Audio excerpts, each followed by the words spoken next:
Ladies and gentlemen, boys and girls, welcome to the Sporting Tribune Today.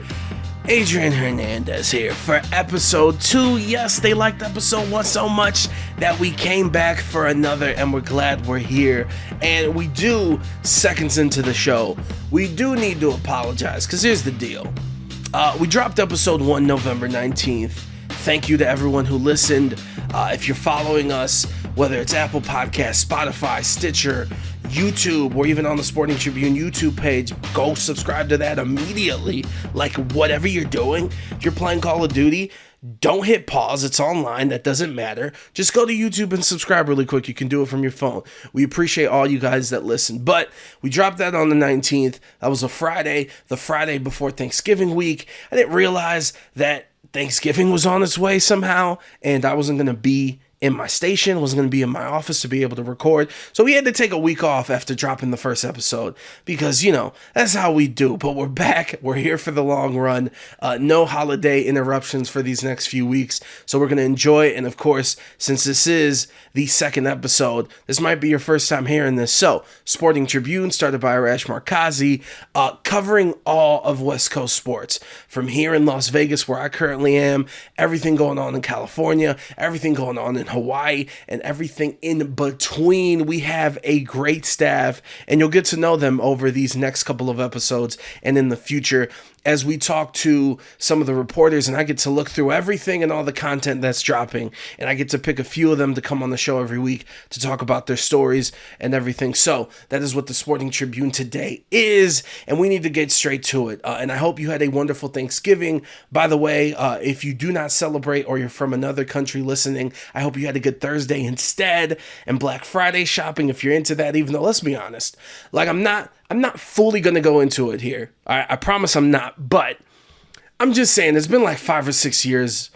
since like Black Friday's been something to like eat a whole bunch of food on Thursday, be stuffed, and decide to go out in cold-ass weather at 3 a.m. to go to your local Target to fight with some other Karen lady who's very upset about you trying to take some Barbie doll that's on sale for $11 or whatever the case. Like, it's just not worth it. Unless you find, like, some dope air fryer that's, like, futuristic, or you're buying a TV, but even if you buy a TV, if it's on sale on Black Friday, it's probably not a good one. I've gone too far, and I said I wasn't going to do it. That's for another show. We have a lot to talk about here on this show today. Joining us here in just a few minutes, Chris Babona, who covers USC, everything USC, by the way, not just the football program, but we're going to have him on because of the football program. This is dropping Friday morning, which means we are hours away from the Pac-12 championship game. I am so excited that I'll be able to be there to cover the event. It's going down. Allegiant Stadium here in Las Vegas. Utah taking on USC. Of course, USC needs some redemption. Their only loss this season was to Utah back in October. And already, like being here in Vegas and just reaching out, I can tell you that this already sold more tickets than Utah-Oregon, which was at Allegiant Stadium last year for the Pac-12 championship game. I can tell you the game's already tracking to be the most expensive Pac-12 championship game of all time. You can't buy it on Ticketmaster. You can only go on the secondary ticket market places like StubHub and TickPick and SeatGeek and all these places. And already, talking to TickPick, 67% of the tickets that have been sold on the secondary market are coming from California zip codes. Just 3% are coming from Utah. So it's going to be a home game, basically, for USC as they try to get their spot and confirm it and leave no doubt when it comes to not only winning the Pac-12, but getting into the college football playoff for the first time. So in a matter of minutes, we'll get into it with Chris Babona, who covers USC. As for us here at the Sporting Tribune, do not forget, I already told you to subscribe, whether it's on YouTube or wherever you get your podcasts, and also follow us on our social media platforms from TikTok to Instagram to Twitter at the Sporting Trib. That is TRIB at the end, at TRIB, the Sporting Trib. And be sure to follow me too at Adrian Radio 93 on Twitter, Heavyweight Radio on Instagram. With that being said, it's time to talk to Chris Babona. Pac-12 championship game, USC versus Utah. Here's your preview. Pac-12 title game going down this Friday. And as we start, and I ask you these questions so that I can kind of be informed to get ready to go for this game later today. I kind of want to rewind, though, to the beginning of the season, right as conference realignment was like happening up until the first kickoff of the first game of the season, and Texas and Oklahoma causing chaos. The Pac-12 and the Big Ten are going to collab and become one super conference. And in my head, I had no expectation or idea, even knowing with Lincoln Riley and Caleb Williams being at USC, I did not expect any team in the Pac-12 to get anywhere close to the Final Four, where now USC controls their destiny. For you heading into the season, did you even think this was a possibility for USC? To be honest with you, no. And I don't think any people with like reasonable intent would say that USC would have been in the top four. When Lincoln Riley came to the school, it was more, okay, here, this starts the process. This is going to be like a 3-year deal. And by the end of it, we will be in the realm of the college football playoff. But for year one, for all of this to happen and click so fast with all of the transfers that the school has been able to take into the school and like assimilate and get them all in the same program this fast and have this much success and some luck in between there too. I didn't expect it. I don't think most people did, but here we are now and it's real. And I think the standard is raised. 100%. And with that, I do want to ask you too, has it been watching Caleb Williams become the front runner for the Heisman Trophy or Lincoln Riley working his magic in his first year, that for you personally watching these games, what's been your favorite aspect of watching this team grow? It's funny that you say that, because if you put like an ISO cam on me and like had some reactions of me at the Coliseum during these Caleb Williams scrambles and these throws, I'm going ballistic. Like my friends always joke about me because I'm like losing my mind. I'm like, are you seeing this? This is just the reincarnate of like a Patrick Mahomes happening in between, like in front of our eyes. And this guy 2 weeks ago, he was 19 years old. It's so weird to think this guy is younger than me. He's going to win the Heisman and he still has at least 2 more years or another year at USC. Yeah. That's been it. Yeah. That's incredible. And it kind of, as a Buckeye myself, kind of makes me sad. I hope you guys lose on Friday. No, I'm just kidding. And Arash Markazi tweeted out earlier this week, it looks like when it comes to this game in Allegiant Stadium, not a surprise because it seems like LA just visits Vegas every weekend, no matter if it's a holiday or not. But it looks like it's going to be 90% USC fans, maybe less than 10% for Utah fans. And of course, this is also redemption for USC. They lost to Utah earlier this year in October. Their only loss on the season. For those that aren't in the know, it was a 43-42. It was a close game, crazy game. Can you explain what the hell happened? And I know the referees played a big part and what stood out in that game earlier this year. Right. So in USC's only loss, we saw them go ahead early, and then it was just a Utah rally, really because of key players. We saw the tight end Dalton Kincaid, 6'4", I think 240. He wreaked havoc, 16 receptions, over 230 receiving yards. Like it was a one-man band, but then their quarterback Cam Rising imposed his will in the air. He had, I believe, 475 yards from scrimmage. He also got it done on the ground as well. But I really think what we saw in that game was USC's like their potential to kind of have the bottom fall out on defense. That's been the worry all season. I think that got put on display at Utah, but also there was just some stunning and cunning maneuvers from Utah in that game. Remember, like the game was won on a 2-point conversion that was do or die. If they don't convert, USC wins that game, and then they might be ranked even higher than they are now. So what we saw then was just an offensive onslaught where Utah had the last possession, and I could see it going either way. In a neutral site, like you're alluding to at Allegiant Stadium with 90% USC fans, I think the tables would turn a little bit. Not any worry in terms of like Utah's obviously lost 2 or 3 times this season. So they're playing to win this. They want to get to the Rose Bowl. USC is obviously trying to get into the college football playoff, and the expectation and all the hype. It's LA, it's USC, this, that, and the third. Caleb Williams is winning the Heisman. You got the most sought after coach as your head coach in his first year, making everything happen. Seems to me from the outside looking in, all the pressure is on USC in this game later today. Am I right in that, or are you worried about that?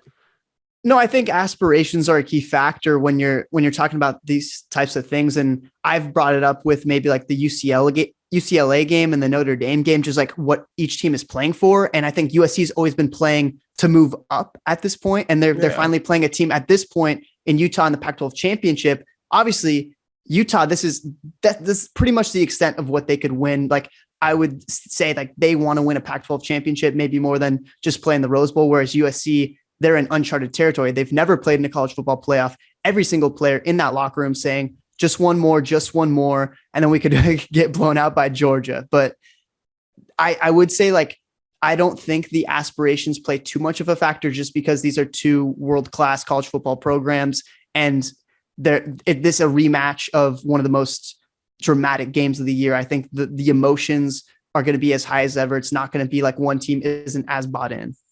What are the X factors for you going into this game? I would say, like, most people might say defense on either side, special teams, turnovers. But what I like to monitor is the givens on each side. And whenever those maybe don't go as expected during the game, when we don't see like as good of a performance in the main strengths of a team, that's maybe where you see them lose. So I think the X factor is going to be quarterback play. It's going to be who could outgun Caleb Williams or Cam Rising, who's going to have that game, because in their first matchup, they both played pretty much their best game of the season up until that point. Both had over 90 QBRs. They had over 400 yards from scrimmage. It was like a marquee matchup. And so I honestly think the quarterback that plays the best and doesn't turn the ball over and has that insane play that everyone's going to play over and over and over again, that's going to be the one that wins, because this game is going to be a shootout. It's going to hit the over. It's going to be 38 or something, like in that realm, same as we saw in Utah. It's going to come down to who has ball last, essentially. So I'm looking at what one play or one sequence alters the scoring pattern or just the momentum of the game, because I think it is going to go shot for shot. And with that being said, I need your final prediction. Pac-12 championship, USC to get into the college football playoff. How do you see it playing out? I do think that some of the trends we saw in the first game, they can be aided with just a different game plan. Like, you could play to stop a tight end in coverage, and USC can contain Dalton Kincaid, unlike they did in the first matchup. So I do think that we might see more runs, which means maybe less scoring overall than the first time. But at the same time, I do think USC, it's the train's rolling. They have their goals set in mind. They're red hot too. Caleb Williams is going to win the Heisman. He just needs one more game to really stamp it, I would say. I think the final score of this game is going to be 38-34 USC. So a close one still. Hopefully it lives up to the hype of the first game. And before we get you out of here, I want to apologize before I even ask the question, because it's very open-ended, and everything in college football, like I said at the top, is changing. So we don't know what conferences and NIL and how it's going to change or anything. But USC basically hit the jackpot. They got the coach everyone wanted, and you got a premier Heisman Trophy caliber player to join in the first year of the portal and the NIL and everything. So my question is this model for USC sustainable for you? Or is it going to take to see the recruiting classes to really come in and kind of solidify everything else that can happen with the transfers? Right. By model, do you mean kind of this powerhouse offense with like suspect defense, or? I guess I'll put it this way. Do you expect this team in the future now, because of what's happened this season, and if they do get into college football playoff, if they win, like, is it okay for you now to be like, well, this is now the expectation, and have it be realistic, because USC is obviously a powerhouse. That's where they want to be, and they can be there. But do you think that's feasible now? 100%. I would think that every single player is bought into this goal of making the college football playoff. Even like I said earlier in the podcast, maybe this wasn't on any analyst's mind. The players, you just have to take it game by game. And when you're 11-1, and if you've beat like a ton of ranked teams, you're going to end up in this situation. So I think year in, year out, especially under Lincoln Riley, I think he would set that goal every single year. And like you mentioned, going on, USC is just going to get better recruits. They're only going to get better. They have Malachi Nelson. Like, he's going to come in right after Caleb Williams. They'll groom him and then he'll become the starter. So the future for USC football is as bright as pretty much it's ever been. Like, they're going to make their first college football playoff if they do win on Friday. And this is the new standard. I would say 100%. Bam, there it is, coming in strong. Before we get you out of here and we go to break, Chris, just let everybody know, obviously they can read your work and everything you've done with USC this season, but where they can get your social media and see your work and everything that you're doing. 100%. I'll make it easy for you guys. I'm at Chris Bibona, no spaces, no caps. That's ChrisBibona, Twitter, Instagram. And if you want to add me on Snapchat, sure, but I don't post too many. DM me. Yeah, I don't post too much sports on there, but you're welcome to anyway. But yeah, no spaces, no caps, Chris Bibona. I'm pretty active on Twitter. I'm trying to post a little bit more, but yeah, I do publish on Daily Trojan, Annenberg Media, obviously Sporting Tribune as well. I have radio stuff too. I host the Daily Trojan podcast, Talkin' Troy rather. And I also do something called Talkin' Trojans as well. So I'm very involved at USC. Active in these USC streets. Let's go. I am very involved in USC. I talk a lot more than football. That is for sure. A lot of volleyball, soccer, basketball, of course, some football. So yeah, definitely give me a follow if you're interested in USC stuff. I try to put it like a LA lens on some of the work I do as well. So definitely a lot there. So thank you for the plug. No, of course, Chris. Thank you for joining us. You coming in strong. We like the takes. And I don't want to jinx anything, but if they do make the playoffs, we're going to have you on here shortly. So Chris Bibona, thank you so much for joining us. Thank you, Adrian. Quality insight right there from Chris Bibona, joining us from USC's campus in the thick of it as USC is heading down here in a matter of hours for the Pac-12 championship game. If you're listening to us on this Friday, and look, I do need to get something off my chest, because proud to say it, man, I go to therapy. I don't actually, not embarrassed about that at all, nor should you be. If you are going to therapy, if you're considering it, you should definitely do that. It's life-changing stuff, man, even when I don't think I really have any pressing problems, because there's always problems if you look hard enough, right? But with all that being said, one thing that my therapist has talked to me about and we've discussed, and you're just trying to be a better person every day, right? Just trying to get 1% better, or 1% not worse, however you look at it. And that main point is to be honest. And I need to do that now because I've lived here in Vegas for 3 or 4 years. And sometimes when I ask questions or I give my opinions, you need to know where it's coming from, where the foundation, where the basis of that opinion is coming from. For me personally, hello, Adrian Hernandez, your host here again. I'm born and raised in Cleveland, Ohio. And I say all of that and go on that diatribe for this. Just need you to know, if you're listening to us in LA, wherever you are on the West Coast, you're a big USC Trojan, like the ownership of this station that both went to USC. No disrespect. I need y'all to lose because I come from Ohio, which means I am a Buckeye. If you watch that interview, which is, by the way, available on YouTube, not only the full episode, but both of our interviews today will be up on the YouTube page. If you want to see that video content, be sure to subscribe to the Sporting Tribune. I'm a Buckeye.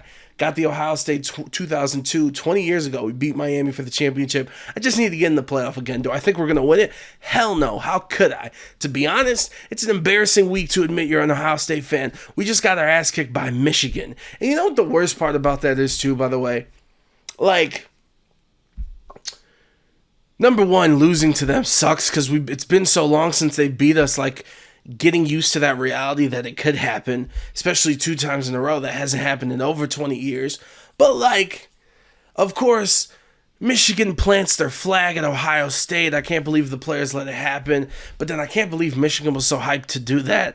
And then also, are we avoiding the inevitable? Because we know what's going to happen. Michigan is stealing a playoff spot from Ohio State or Alabama or whoever. And they're going to get their ass kicked again. Last year, they made the playoff for the first time. They got their ass beat by Georgia en route to Georgia winning the national championship. It's probably going to happen again. So I hope they enjoyed that moment. I hope those moments don't continue in the future because you're causing me stress. But I just need to let you know, I need USC to lose. I also need to go to commercial here, but before we do, we got more guests on the way. Someone who's been covering the World Cup. We go from American football to football and the biggest event in the world every 4 years, that World Cup. And the person covering it for us, one of the people I should say, is Chandrima Chatterjee. Did I pronounce the name? I'm just going to say it right now. I stuttered a little bit, like I had a pause before I said it. I spelled this out phonetically, or at least I think so. Chandrima Chatterjee. I'm pretty sure I messed up the pronunciation. She'll be here to fix it and get me straight and give us all the insight for the World Cup. Team USA is doing some things right. It's the Sporting Tribune Today.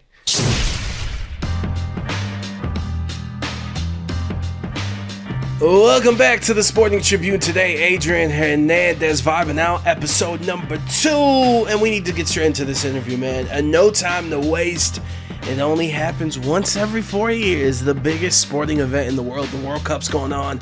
And for us here at the Sporting Tribune, we have a couple people covering the World Cup. But one in particular has been putting in some work and coming out with some great content and great stories and great coverage for everybody. Not only with the MLS, but also, of course, the World Cup, which is why she's on. She goes by the name of Chandrima Chatterjee, or at least I hope, because mispronouncing names is my biggest worry, and I think I did in this interview, but she's here to correct me. Enjoy. Let's get into the soccer, shall we? The World Cup 2022 going on. It's been going on for what, like a week or two? So far, from a big picture standpoint, like what's really stuck out to you and really like some of these storylines that you're invested in? Wow. Well, this World Cup is interesting. You know, when Qatar was announced as the host nation, I know everybody was up in arms about it, right? And I think a part of me back then was like, it's not going to happen. Something's going to, it's going to get canceled. Yeah. Something bad's they're not going to build all those stadiums. Too many people are dying. I think we're all still like dealing with the shock that it's actually happening. It's actually happening. And there've been so many, obviously human rights violations throughout. So many aspects at this point. I can't list them all, but every day it feels like there's another story. And in a way, I think it's just reflective of what the world is experiencing right now. And so for someone like me, I really appreciate that. It's like a dose of reality. You can't avoid it, really. Like we tend to avoid so many difficult topics. And like I wrote, we like to keep sports, kind of like on this cute little entertainment side, but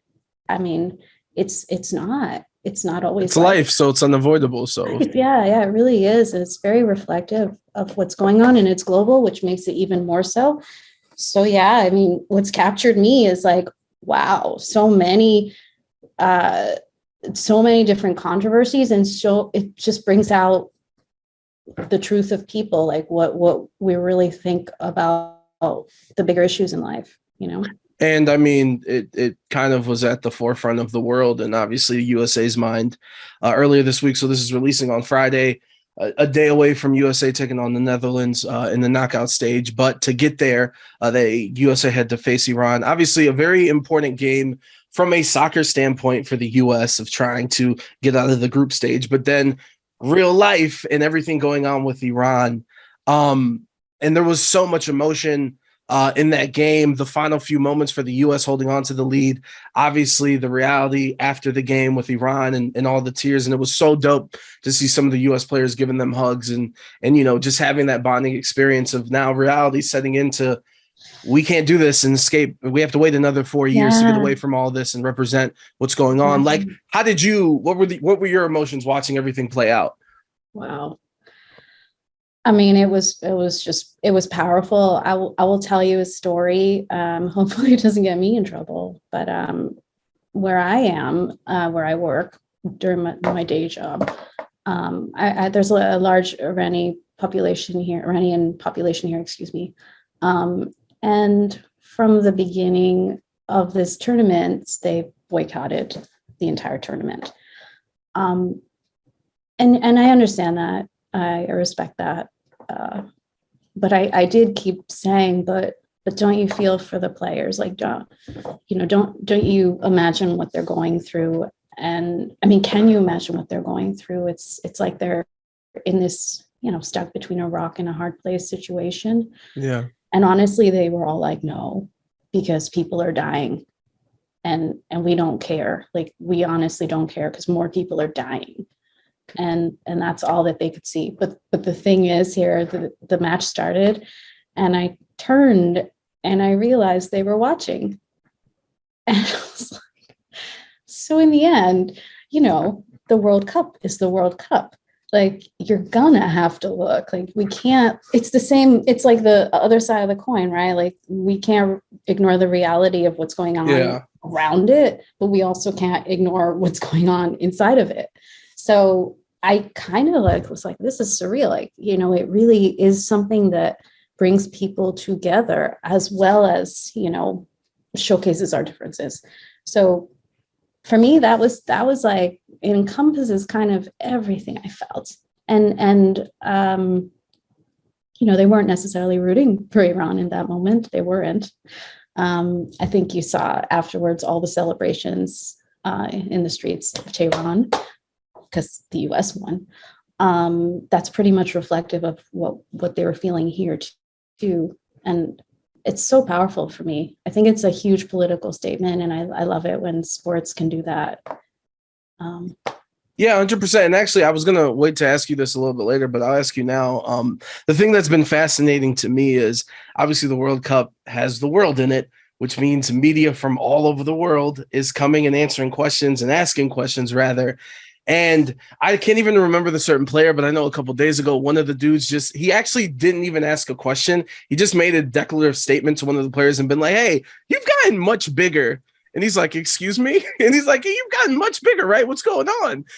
But then even some of the Iran media with Tyler Adams, the captain of the U.S. team, I thought he handled it super well because, number one, they were asking him about the U.S. naval ships and why that hasn't moved. And also, like Tyler Adams, the race question. Yeah, and then the race question. Mm-hmm. And I thought he handled it as best you could in that situation, especially, for an athlete not expecting any of that. For you, like, can you tell me more about Tyler Adams? Because I like the kid now, 23 years old. I know he's the captain, but like, he's the future, right? Or is he not? No, he is the future. He's absolutely the future. And he is like a super youthful captain. I don't think that he's already captained the U.S. several times, actually. So it wasn't that unexpected. I know that a lot of people were thinking Pulisic would be the captain. He's Captain America. But I actually think Tyler Adams, he does a really wonderful job on the field, I think, supporting his teammates and really honestly taking one for the team every chance he can get. He doesn't run out of steam. And I think they made a great choice in him. He answered it himself, like when asked about his experiences, growing up here, throughout everything that goes on in this country, the institutional racism, every discrimination you can imagine, we have it too. And I think what he showed in responding to that reporter was maturity, because all you can do when you're faced with these questions is answer from a personal perspective. And that's exactly what he did. He was raised in a different, he wasn't raised in one particular culture or race. So he's able to kind of transgress through different cultures. And I can relate to that. I think a lot of Americans can relate to that. That is America, really. So he hit the nail on the head, right? Like he said that as long as there's progress, that's all that matters. And I think that's what we all feel. So that the way he answered that question is kind of the way he also works on the pitch. And I think that's kind of the beauty. Yeah, no, absolutely. I'm very excited for this next question because we've been talking about some serious stuff, but now I get to be a sports radio host. And pardon my Mexican side of my family. I love you guys, all of you. Sorry. I'm a huge basketball guy. So one of the Okay. things I like to say or make fun of is Chris Paul because he doesn't always, he hasn't won a ring yet. All right. So I call him a fraud. So in that same sense, I have to ask you, when it comes to Mexico, what's going on? Are they the Chris Paul of international soccer? No, I actually feel like that was like one of the worst things that happened today. Oh my God. I mean, they haven't not advanced to the next stage since 1990 when they were obviously banned. This was huge. Like, I don't know. It's very Chris Paulish. It's looking very Chris Paul out there. Shout out to State Farm or Allstate, whichever. I mean, I'm gonna sound crazy. Like I do cover LAFC and LA Galaxy, so I'm kind of like, well, why didn't our guys play? I mean, why not? Like I realized it was partly their decision, but maybe there could have been some changes made. So well, I do. This is coming out on Friday as we are recording. I do think I heard the ESPN alert that the head coach, are they called head coaches? Oh yeah, he's gone. Yeah, my guy, he's out of here. He's your guy? No, he's the worst not a good guy. Mexico's history, I believe. No, he's one of the worst. So this guy, excuse me, rather, I'll edit that in. He's out of here. I do have to ask you, this is kind of a personal question, because I'm Puerto Rican and I'm Costa Ricense, and my dad loves soccer. Like, this is his life. He's woke up early for all these games, but then doesn't watch them because he can't, but he'll just be up pacing. I haven't watched a minute of the World Cup when it comes to Costa Rica. Am I a bad Costa Rican? No, it's okay. These times are horrible, especially on the West Coast, right? I mean, I haven't slept. My mom is yelling at me every day. She's worried. Yeah, she's worried. Like, how many days are you what's going on? Sleeping 3 hours. Like, I don't, as long as I have to, Mom. Well, not only that, but all these other sports too. Yeah, right. You have a lot on your plate. But you did miss Costa Rica beating Japan, right? Yes, I did. But then they got their ass beat 7-0. So I'm like, this is it. And then they come and win, and I'm like, hold on, now we're gonna play Germany. That's kind of been going on, right? That's like that's another story about this cup that I think is so compelling. We talk a lot about the upsets, right? But I see it kind of like it's parity and globalization and the flow of money. Saudi Arabia has the money to develop players, to develop teams, to bring players, to keep them. That's why, Japan is actually a great team. Having beat Germany, who, are, not the same Germany that we know that beat Brazil before. I'll take that. Costa Rica needs that. But yeah, no, but really the game is really evolving. And I used to be kind of a purist of the sport, an elitist. I would only watch the English Premier League. That's how I kind of started. And then, I was forced to cover MLS. Oh, snap. See, I didn't know that there's like this attitude. Like, okay. No, there's some of us. So yeah, I mean, because when I was growing up, that was not available to me, really. I didn't grow up in LA. I didn't have the Galaxy winning cup after cup. So yeah, it was the Galaxy are my team, but it was almost by default because that was all I could witness, Yeah. So yeah, the quality of soccer in this country has just evolved so much. I mean, and now we're beginning to see players actually, not like retire in MLS. They're actually coming here to play. And I think that's beautiful. And I think that's also happening, like it's happening throughout the world. We're just not aware of it because we're not there, So yeah, all these upsets are pretty incredible. Tunisia today with France. I mean, yeah, France are still number one in their group, but that's pretty incredible. And you obviously heard about Argentina losing, right? Yes. That was huge. It's kind of a wake up call, like, hey, everybody, the world is coming alive, and the haves and the have nots. There's kind of this like, equilibrium coming. And that kind of leads me to the next question. Has that been your overarching, and even as we go further along in the World Cup, is that kind of the storyline that is grabbing your attention the most? Is that all these games are up for grabs, or is there one in particular that's really going to get your attention the rest of the way? I think the group stage was like that. I do not believe that the rest of this tournament will be like that. I think if the USA beats the Netherlands, they're going to call it an upset. I actually think we can do it if a certain coach. I think we can do it. I don't think we're not going to score a lot of goals, right? But we can definitely hold them off, which you saw. Which you've seen, actually. It's just more, our issue is finishing and whether Pulisic is coming back. Yes, Captain America, we need you.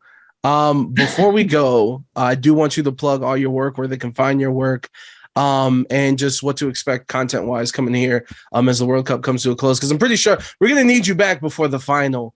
I need to introduce you properly and pronounce your name correctly. Okay. So I'm going to have you do it again one more time. But yes, give out your plugs. My plug. Well, first of all, I'm going to plug Messi because I am rooting for the USA. But as you know, if we actually make it through the Netherlands, we face Argentina next. And I'm going to be very conflicted because I know where I was sitting, actually, like the exact moment where Messi said he was retiring. In 2016. Is Argentina, sorry to cut you off. Yeah. Is Argentina like the Yankees of like the World Cup? Because let's say Brazil. Well, yeah, but like all I know is that Latin Twitter, quote unquote, Latino Twitter's going crazy with jokes at Argentina, and Argentina is not taking any of it. They're going back and forth. So it's very messy. Not to be, no pun intended, but it really is. Very messy. Mm-hmm. Yeah. But I'm sorry, please, with the plugs and everything coming. He's not, but they haven't won yet, know? They haven't won. So it's kind of, and he hasn't won and they haven't won. And so I'm just conflicted because I'm rooting for them. I'm rooting for him, really, because I do believe that every sport needs a LeBron, right? Every sport needs and this is a global sport, right? That needs a Messi. I'm actually a Real Madrid fan, and so I'm saying this like from the bottom of my soccer heart. Like, we need him to win because as much as I love equity and parity and stuff, I still think what really catches people's eyes and their hearts is the hero. So we need that. We need him. So yeah, I'm plugging myself here. I'm not really good at that. Would you let people know where they can find you on social media? Are you working on any stories for the site? Any of that? This is your moment, your time. Cool. Well, I'm Chandrima, so you can find me at Chandrima Tweets. I will be tweeting from there as much as I can. And the Sporting Tribune is doing a great job sharing the stories. So I'm actually really happy. So yeah, I'll be around. Good. I'll be coming LA again. Hopefully you could, save some time for us. We appreciate you giving us some soccer talk, kind of smarting me up because I really don't know what I'm watching out there, but I am going to be involved. I'm going to watch more. So next time we get on here. Yeah. I mean, make sure the knockout stage, the game times are a little bit different. So I think you're going to be able to catch more of it. Don't miss it. Because we're hosting the next one.